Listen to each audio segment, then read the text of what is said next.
Hi everyone, I'm Barbara Beck, and I want to thank you for tuning in to Welcome Home, Go.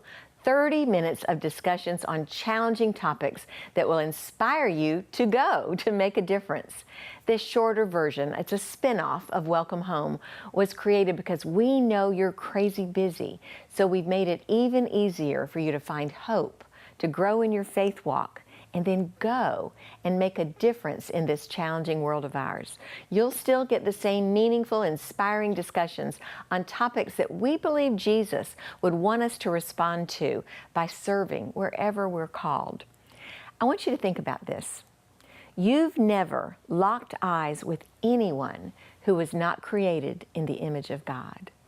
What if we saw every person as being uniquely, wonderfully created by God, deserving of our love, our care, and our attention? These next few minutes together, let's purpose to stop the busyness, to quiet our hearts, and listen for God's still, small voice. Enjoy with me now. Welcome home, go.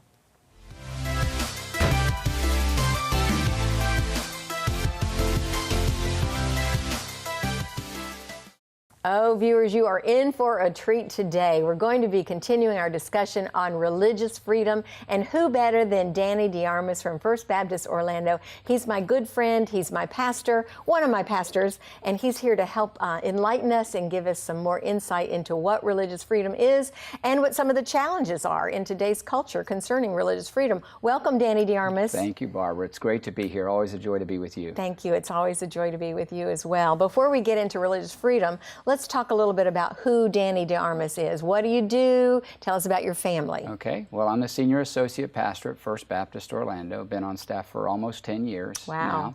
now. This is the church that I was raised in. I started going to First Baptist in second grade. That's amazing. Yeah. And so, don't get out much, do you? Yeah, exactly. So I was away a little while for school and other things, but really raised my family here in the church. In the last 10 years have been on staff serving with That's David. Great. And we appreciate that. Well, appreciate I'm having the time of my life and really enjoy what I'm doing. We always say that when you're in the center of God's will, there's nothing any better. And I know that that's exactly where you need to be right now. I tell people all the time, I'm God's remedial student. He always has to work extra with me. And so the journey he takes me on, I never try to say this is the way that it happens for everybody else. My work, most of my ministry time has been outside the local church, but in parachurch ministries and managing speakers and artists that were itinerant in their ministries, preaching and singing in different churches and stuff. But that whole time I was here in Orlando, serving at First Baptist as a volunteer, teaching life groups and all that kind of stuff. But really, since the 8th grade, felt like God had asked me to participate in what His work was about. The way I describe it is, I had an experience one evening in a small Bible study with some 8th grade boys and one college guy named Rick, who was our leader. And reading a Bible verse, I felt like God saying to me, I want you to be my man. Will you be my man? And so my response to him was, I'm going to be your man. Wow. And so my call, at whatever chair I'm in, whatever job assignment He gives me, the call that He's given me has been the same all the way along. Be my man. Yeah. And so today, my fulfillment of that call doesn't feel any different than what I was doing other assignments. Vocationally, it's way different. Right. But from a call perspective, it feels the same to me. Right. Yeah. So the interesting thing to me about that is that even though you're sort of in an administrative position right now, you do a lot of preaching. And when you preach, you are super effective. I'd love to sit under your leadership. You're kind. Did you ever see that as one of your areas of giftedness? I do. I mean, there were times that I did, but I guess for me, I have gone after what seems to be my greatest strengths. And you know, I feel comfortable presenting, and I think I would struggle some if I had to do what I call the relentless return of the Sabbath. If it came about every 7 days. Yeah. I have the benefit with David being the primary preacher that I get to do the one-off every now and then. Right. And so when something is developing in my heart and I have this sense that, man, David, I need to talk about this. This is where I feel like we need to go.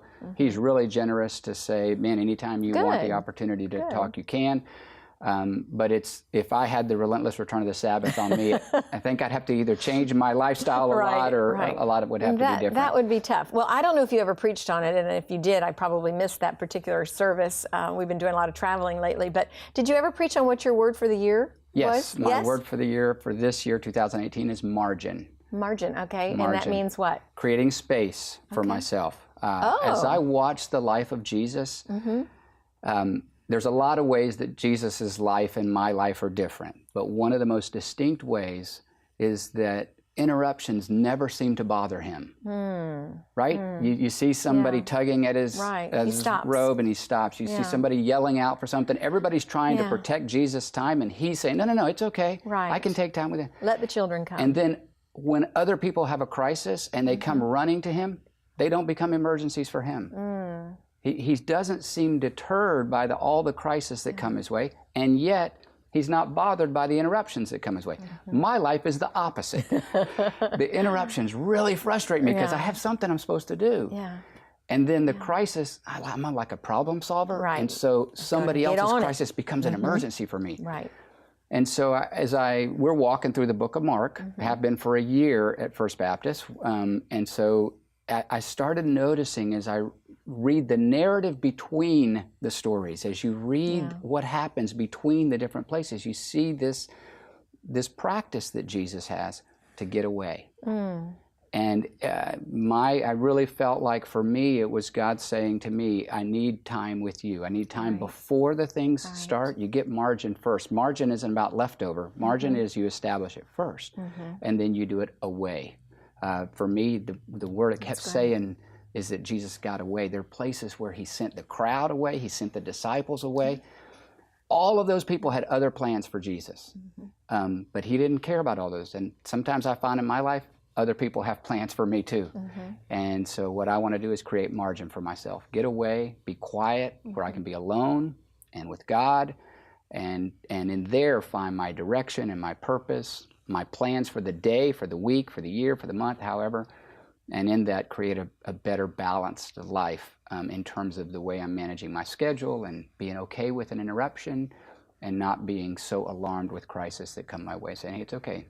None of this caught God by surprise, and to be more intentional about that. Well, you are articulating it beautifully. How are you executing it? Well, I will tell you, the part of the entire process that's been the richest for me is the idea of being alone with God. Yeah, be still. It's hard to get away. That even means without my phone, or without my computer, on the back porch, in quiet, taking a walk around the neighborhood, doing something where it's quiet and still, and it's only the voice of God that I can hear. I think it's Matthew Henry that said, a good man is never less alone than when he's alone with God. And I don't necessarily think I'm a good man, but I have found that to be true, that there's a richness that comes with that alone time. Well, those are our finest moments. There's a reason why he said, be still and just know that I'm God. You don't have to be still and pray. You just need to be still and know that he is God.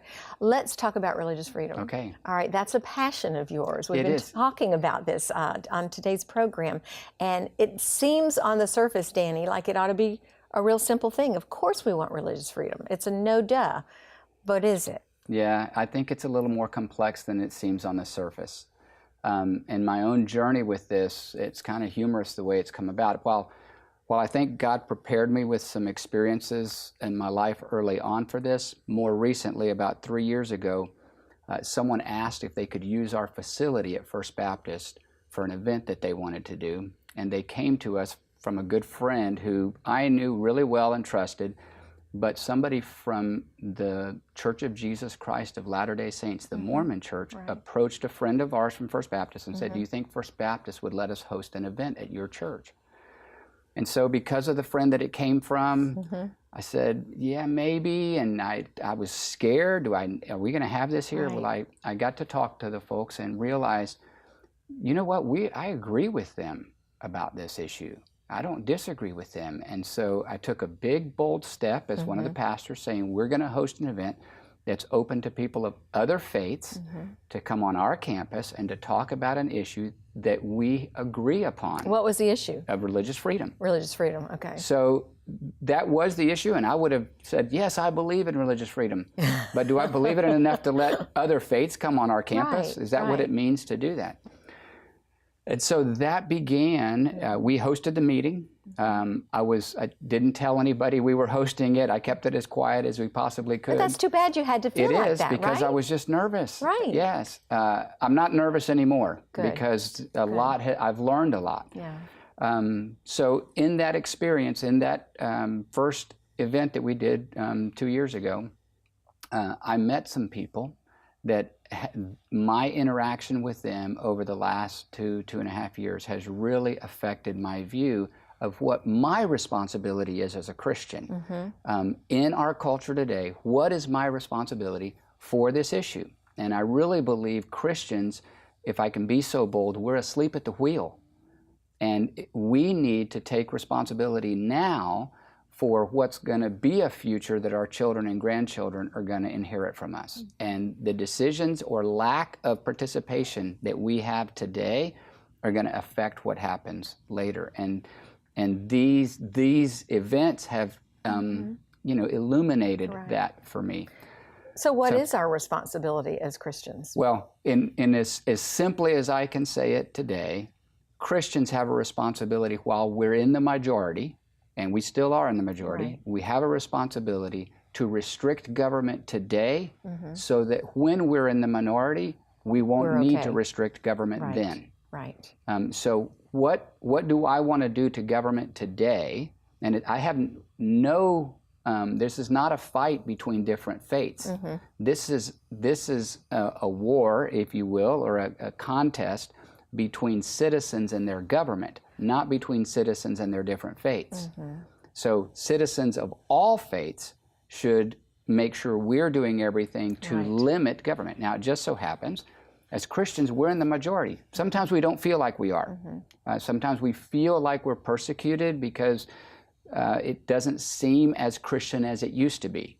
But today, Christians are the overwhelming majority of anyone who practices faith, and even those who practice no faith. We're still the majority. We're a majority, but we're not a Christian nation. We are not a Christian nation and that, in the sense that confuses people a lot of the time. You know, when you say a country is a Muslim nation, it means something different. You say we're a Christian nation. We are not a Christian nation in the sense that the government is Christian. Correct. We're a nation that has a lot of Christians in it. But you know, China will soon have more Christians in it, not percentage-wise, but population-wise, they will soon have more Christians than we have in the United States. That's amazing. You were telling me that the other day, that Jimmy Carter had a lot to do with that. He did. Do you want to talk about that? Sure. I mean, recently I was at the Museum of the Bible. They have a display there where you can read how different political figures have impacted the spread of the Bible. And he tells a story. I don't know all of the time. You should go to the museum to see it yourself. I can. It's a wonderful experience. But in that video, he tells a story about having a conference or a meeting with the premier of China when he was president. And he asked him for 3 things. He said, actually, the premier said they had such a great time. He said, I want to do something for you, Mr. President. What can I do for you? And he said, man, we've signed all these accords and everything. And he said, no, I want to do something for you personally. What can I do for you personally? And President Carter said, well, I'll tell you what you can do for me personally. China has not allowed missionaries in your country for a long time. Why don't you allow missionaries? And China has not allowed churches to in your country. Why don't you allow believers to gather? And then third, you've not allowed the Bible to be printed. Why don't you allow the Bible? He said, the premier said, that's a big request. Let me talk to you about it in the morning. He came to breakfast the next morning and said that he would not allow missionaries because when missionaries had come in at previous times, they had sought to take culture away, or at least he felt like they did, from the Chinese people, and he didn't want missionaries. But he said, we're going to allow believers to gather, and we're going to allow the Bible to be printed. And this was recorded some time ago, but by today, the #1 publisher, the country that publishes more Bibles than any other country in the world, is China. Is that incredible? Amazing, amazing. And so the gospel is really spreading there, and you just never know how these kind of fingers of influence, the impact that they will have. But here in our country, thank the Lord, we still have a majority. But I fear sometimes, here's what I try to do. So what if we were in the minority now and the government was doing what they do for someone else, for another faith, take whatever faith it is. I've also grown not to dislike people of other faiths. I don't value pluralism, other faiths and stuff, as much as I value truth. I've built my life on what I believe true, and nor do I believe all religions are true. But I do value other people. I believe God values all people.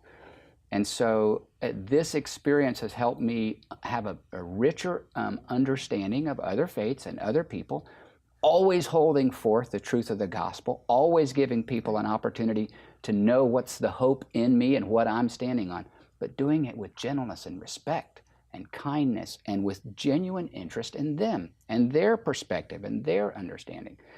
And one of the relationships that's affected me, as profoundly as anything during this is a friendship with a guy named David Williamson, who is the head. He actually refers to himself as clergy, which I don't understand all of that, but he's the head of the Free Thought community. That's the atheist group here in Central Florida. And shortly after the first event, I actually met him at the first event, and shortly after this, a couple years ago, he and I had a meeting. The meeting happened at First Baptist Orlando, and I don't remember exactly how it came about, but we're in this little office there at First Baptist, and he began to talk about the issue from his perspective. And I said, time out, David. I just got to get a perspective on something first. I said, so just if you were God for a day, and he goes, you mean king for a day? I said, yeah, okay. If you were king for a day, is what you want just that First Baptist doesn't exist anymore? And we were on a second floor where we could oversee the campus. I said, would your preference be you just take us off and this is just woods here? And he looked at me with the most perplexed look, and he said, is that really what you believe? And I said, well, I don't know if it's what I believe or not, but it's what I assume and maybe what I fear. Right. And he said, no, that's not what I want. He said, I have deep respect for you, that you have built your life on what you believe and you're trying to help people with it, and you're teaching people what you believe. I think that's great. I have no problem with that. The only thing I don't want is to be in a country that I feel like the government is making it uncomfortable for me not to believe what you believe. Right, right. And I said, well, I don't want the government to influence you towards me. The reality, Barbara, is when the government has tried to push Christianity over the ages of time since Jesus came and walked this earth, it has never worked well. We don't want the government taking our gospel. The gospel doesn't need the government. Right. And so what we want is to live in a country where the government is not at all involved in the propping up of any faith, ours or anybody else's. And we have a limited amount of time while we're in the majority as Christians to take a stand and say, wait a second, the government's helping us and making us look stronger than we are. We don't want the government participating in this. And so that began a friendship with David. We do not agree on most issues regarding faith, right? Right. He has no faith. Right. And so we start talking about God, and by the way, he knows the Bible probably as well as I do. He can quote Scripture very well. He's read the Bible. He knows it and understands a lot of what it talks about. But I've grown to really appreciate David. He's a very bright man, very genuine in his beliefs. He's not evil or mad or angry at anybody. I guess we have a preconceived notion that all atheists are filled with hatred. Hatred with the world is enmity to God. So I guess you just figure that he is the bad guy. But really, and this is going to sound strange, we're on the same side. Maybe not faith-wise, but we're on the same side as far as not wanting government to control what we believe. That's correct. And I think that's a big step for a lot of us as Christians, maybe particularly. I'm a Baptist. I happen to go to a Baptist church, so I call myself a Baptist. But have you received a lot of pushback from different people who are maybe not even Baptists, maybe they're just other Christians who say, no, why are you befriending these people? Why are you having conferences like we had a religious seminar the other day, religious freedom seminar at the church? What's the pushback like? Well, first off, I'm pleased to report that I was more worried about it than it was more perceived on my part than it was real. Good. There have been some situations that people have said, wait, I don't understand this. Why are you doing this? Why are you allowing? But that's the key. They don't understand it. Once they understand it and get it, are they okay with it? With a few exceptions. I've had I even had one person say to me, well, if that's what religious liberty is, then I don't believe in religious liberty. And we just agreed to disagree on that. I profoundly believe that we are privileged to live in a country where we can practice faith without fear that the government is going to restrict us. Right. That's the essence of what we want. Right. Now, I also say this, Barbara. So first off, I do not value religious freedom the way I value truth. Right? Right. Truth is more important to me than religious freedom. Right. But I do value religious liberty and religious freedom. I think it's important and wonderful for us to have a country like that. I also don't need religious freedom in order to practice my faith. Correct. I'm still going to practice it without religious freedom. And I've taught my children as best I know how to be prepared for that as well. That said, if we can have a country that has religious liberty, and my work now, while we're still in the majority, can help restrict government, I think we have a responsibility to do it. And for the most part, Christians feel like we're being persecuted, and it's hard to talk about this in generalities, right? Because it gets skewed really quickly. But for the most part, we enjoy liberty. What we feel as taking away our liberty is actually taking away this soft edges to what our liberty is that we have enjoyed for so long because we've been so primarily Christian. Right. And so when you stop doing things that are overtly Christian, that's not taking away our religious freedom. Right. That's the government stepping back from where the government has acted as though everybody here is Christian, and they're not. And so it's a very delicate, and you got to move slowly and understand as we move exactly where those intersections have. I will tell you this, lessons from 5th grade. Okay? Those are the best ones. Right here in Orlando, my social studies teacher taught me that freedom is something that is shared, and my freedoms sometimes can be restricted where they begin to infringe on somebody else's freedoms. And those are lines that are never hard lines in the sand. Those are soft lines between people with mutual respect, saying, where do my freedoms infringe upon yours, and where do your freedoms infringe upon me?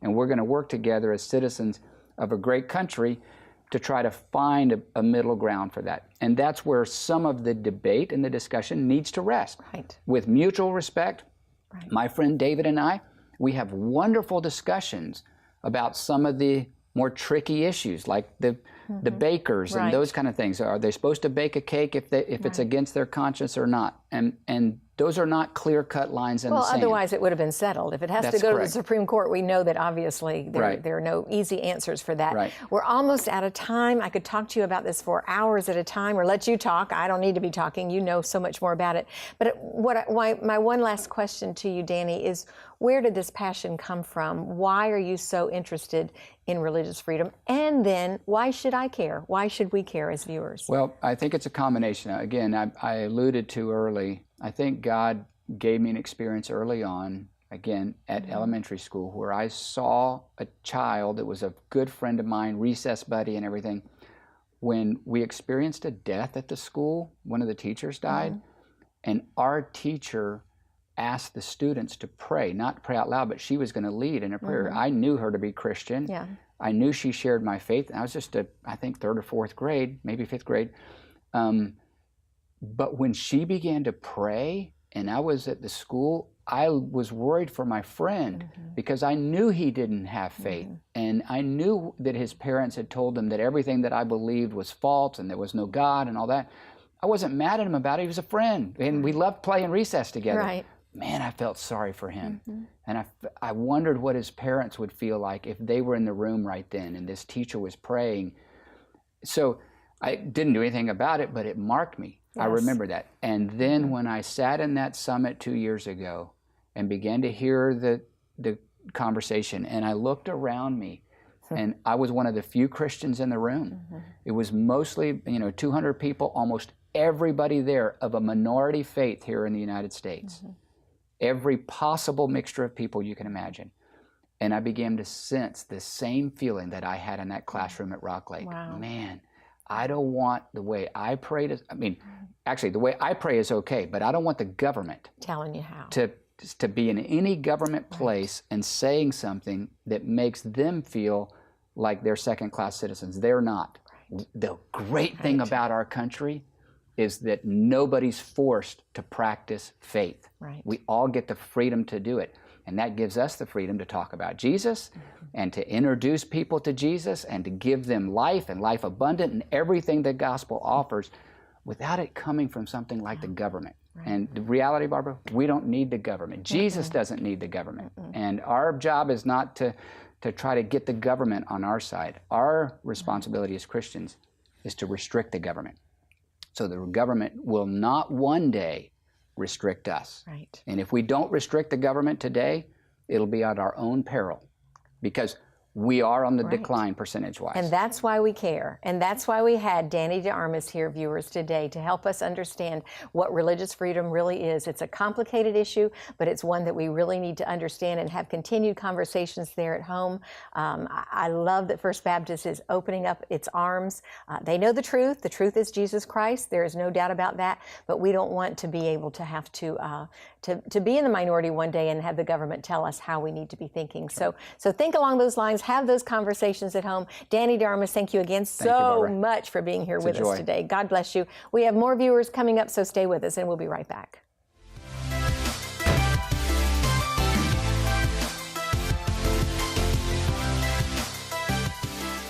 Powerful words and discussions, even challenging in a lot of ways, right?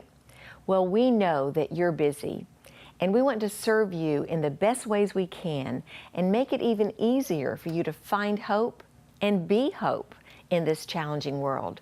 That's why we're offering the shorter version of Welcome Home, called Welcome Home, Go. Friends, we need to be learning, applying our hearts to instruction, finding ways to be winsome to the world, but then going out and serving like Jesus would do. He would go. That's our calling. God's going to use you in ways you can't even imagine. So keep learning and growing, but take another step. You don't have to go across the ocean. Like the program you just saw, we want to share countless examples of ways you can change people's lives right here, right now. Go. Just make a difference in someone's life. And that's it for today. Thanks so much for watching Welcome Home, Go. I'll see you out there. God bless you.